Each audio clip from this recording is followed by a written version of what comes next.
life, every day, late at night, not okay. All I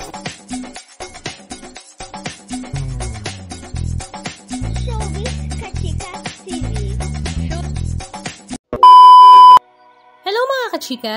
At dahil nga Webes ngayon ay nakakatuwa ang ibinahagi ni Ellen Adarna sa kanyang social media account ang kanyang Throwback Thursday photos and videos kung saan ito nga ang moment na kanyang ipinagbubuntis ang kanilang panganay na anak ng asawa na si Derek Ramsey.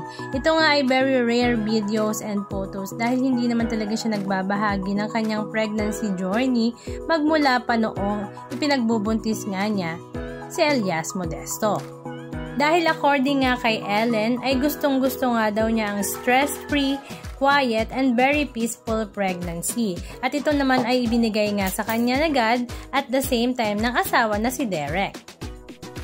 At after 9 months nga ay very successful at very beautiful baby girl nga ang kanilang panganay ni Derek na talaga namang hinuhulaan na nga ng lahat kung sino nga ba daw talaga ang kamukha ng kanilang baby girl.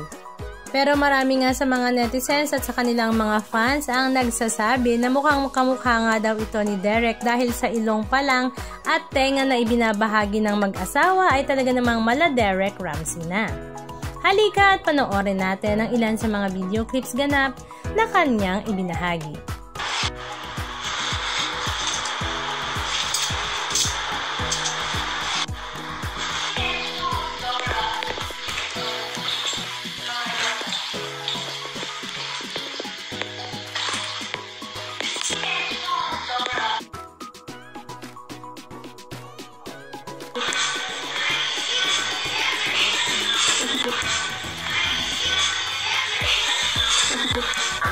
So that he'll take a good nap. So I wanted to share a little trick with you that I've actually invented in my son's room to help make me black out curtains even more effective. So I actually ended up buying a couple little magnet strips and using hot glue to adhere them to the edges of the curtain and the sides of my windowsill.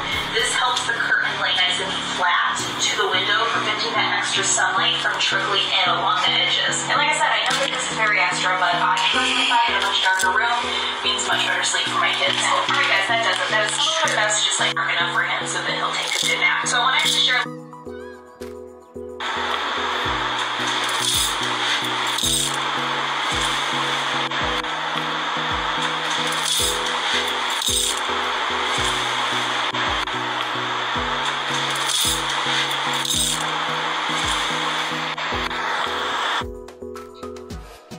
Yeah, posting nerve.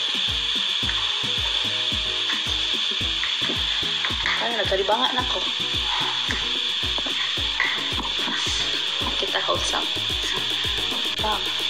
Yeah, posting nerve. Ay, nagkalibangan ako.